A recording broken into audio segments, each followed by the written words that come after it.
Thank you, physicians, for taking time out of your very busy schedule to help us address the health disparities in the community of Tijuana, Mexico.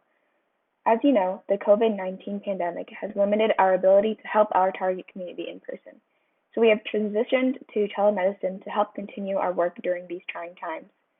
This video aims to help smoothly integrate you, the physician, into our telemedicine clinics by breaking down the roles of the student volunteers, physician, and our electronic health record. Thank you again for choosing to volunteer with us. Slide 1. Clinic coordinators will place student volunteers into breakout rooms in groups of 3, with each group containing a group leader, translator, and scribe. So, hello everyone, hope you all are doing good. Here's the list of patients we are scheduled to see today. Also, here's the electronic health record, or the EHR, of our first patient, Esmeralda Gomez. Do you guys have any questions for me? Are y'all ready to start the four-way call? Yeah. Slide 2. From here, the students will contact the patient on a four-way call via WhatsApp. They will be walking through the patient EHR. They will be gathering or updating a patient's medical history on the Patient Information tab. They will then conduct a patient interview, transcribing some vitals, the patient's chief complaint, history of present illness, and the review of systems. Hola, buenos días. Mi nombre es Joe Bruin de Samaritanos Voladores de UCLA. ¿Esmeralda está ahí? Oh, sí, ¿cómo estás? Bien, gracias. Entonces, para transparencia, nosotros no somos médicos, somos estudiantes de UCLA y nuestra función es ayudar a nuestros médicos haciendo preguntas y le compartimos esta información al médico. Voy a traducirlos entre ambos. Si está de acuerdo con esto, ¿puedes dar una confirmación verbal? Sí, está bien y por supuesto. Además, debido a las limitaciones de la pandemia de coronavirus, de su conocimiento para una consulta por teléfono. Sí, What is your first and last name and date of birth? ¿Cuál es su nombre completo y fecha de nacimiento? Esmeralda Gómez y el 23 de mayo de 1979. Her name is Esmeralda Gomez and her date of birth is May 23rd, 1979. Slide 3. The students will begin asking questions about the patient's medical history. At this point of the intake, the volunteers will be using this HPI sheet. Do you have any allergies? ¿Tienes alergias? No, She has no allergies. Do you have any past medical history, such as diabetes, hypertension, or surgeries? ¿Tienes historial médico pasado como diabetes, hipertensión o cirugías? sí, tengo diabetes y no me han operado. She does have diabetes, but no prior surgeries. Slide 4. After finishing the rest of the patient's medical history, they will begin asking questions about the patient's family history. Do you have a family history of illness? ¿Y tu familia tiene historial médico de enfermedad? Sí, mi mamá tiene diabetes y mi papá tiene hipertensión. Her mom has diabetes and her dad has hypertension. Slide 5. The students will then move on to ask some of the patient's self-reported weight and height and the patient's chief complaints.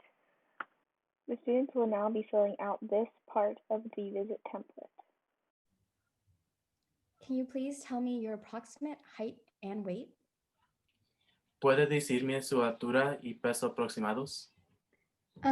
Mido 5 pies y 2 pulgadas de altura y peso 137 libras.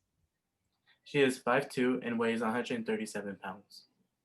Can you tell me more about the reason for your visit? ¿Puede decirme más sobre la razón por su visita? Me duele mucho el estómago. Her stomach has also been hurting a lot. Oh, okay. On a scale of 1 to 10, 10 being the worst pain, what is your stomach pain level at? En una escala del 1 a 10, siendo 10 el peor dolor, ¿cuál es su nivel de dolor de estómago? Se siente como un 5. She said it feels about a 5. When did this pain start? ¿Cuándo empezó este dolor? Comenzó hace una semana. It started about a week ago. Students will then go on and further elaborate on this and other symptoms. Slide 6. The volunteers will then move on to secondary complaints, if any. Are there any other complaints that you want the doctor to address? ¿Hay otros problemas que deseas que el médico sepa? No. She has no secondary complaints. Slide 7. They will then briefly ask about their constitutional symptoms and 2 to 4 other body systems related to their chief complaint. The students will now be filling out this aspect of the visit template. So far, you've described stomach pain starting 1 week ago and a fever, some nausea, and diarrhea starting yesterday. Besides this, have you generally been keeping good health, or have you been feeling any dizziness or heart palpitations? En general, ¿has mantenido buena salud o has sentido mareos o palpitaciones de corazón? Sí, y no los he sentido. Her overall health has been good and she has not experienced dizziness or heart palpitations. Slide 8. The students will then let the clinic coordinators know that they are ready for you. Está bien, señora. Llamaremos al médico. Espera un momento, por favor. Okay, group leader, can you let the clinic coordinator know that we are ready to let the doctor in? Thank you. I'm updating the clinic coordinators and a physician should be coming in soon. Slide 9. This is where you come in. You have been waiting in the main room of the Zoom call, and the clinic coordinator would have placed you in the breakout room with the student volunteers that have asked for you. Slide 10. You are now placed in the breakout room, and the student volunteers will share the partially completed EHR patient file and briefly present to you. We are planning on creating a G Suite email particularly for EHR access to ensure HIPAA compliance for our patients. You can review the completed sections and then finalize the note with additional details missing from the HPI. There's also space for you to describe your assessment and plan for the complaints. Finally, if you recommend any follow-up appointments, we encourage you to fill the section out before you attest. Hello, everyone. What do you have for me today? We have a 41-year-old woman named Esmeralda Gomez with a history of diabetes. She has been experiencing stomach pain for about a week now. Her last menstrual period was 2 weeks ago. She said that her diet has been consistent and she cannot recall consuming or drinking anything atypical surrounding the onset of symptoms. Let me review her chart for a second.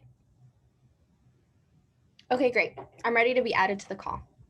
I'll add you right now.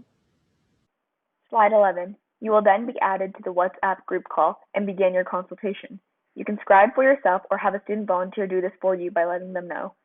This translator can also help you in communicating with the patient as needed. Still under the Visit Template tab, this is where you would fill out the physical examination. Right after the physical exam, you will find this template. This is where you would write the assessment and include any labs if needed. At the very end of the visit template, you'll find a location to write down any prescriptions you would like to prescribe the patient. Hola, señora Gómez. Soy doctora Flores. ¿Me puede contar más sobre su dolor de estómago? ¿Tiene náusea, diarrea o fiebre? Hola, y sí, he tenido todas esas cosas. Slide 12. You will then wrap up and finish your consultation and hang up your phone call on the WhatsApp. De acuerdo. Creo que tienes gripe estomacal. Necesitaría beber muchos líquidos y descansar. Le prescribí medicamentos para aliviar las náuseas. Está bien, muchas gracias. ¿Hay algo más con lo que necesita ayuda? No, gracias. Vale, entonces que tengas un buen día. Adiós. Slide 13. You will now debrief the consultation and the course of action with the student volunteers on the Zoom call. Okay, students. So Esmeralda seemed to have many symptoms associated with the stomach flu, such as stomach pain, nausea, fever, and diarrhea. A lot of patients even have vomiting, but Miss Gomez likely didn't. So I told her to drink plenty of fluids and to get rest. I also prescribed her an antiemetic, promethazine, to help her nausea. Any questions for me? Nope, that makes sense. Thank you so much. Slide 14. You are now done and can leave the breakout room by clicking Leave Room on the bottom right-hand corner of the screen. Okay, everyone. Great job. Keep up the great work. I'll be heading back to the main room. Thank you. Thank you for watching this video. We hope it was informative and helped clarify your role in telemedicine visits. We hope to see you at the clinic soon, and we are always open to feedback. Goodbye.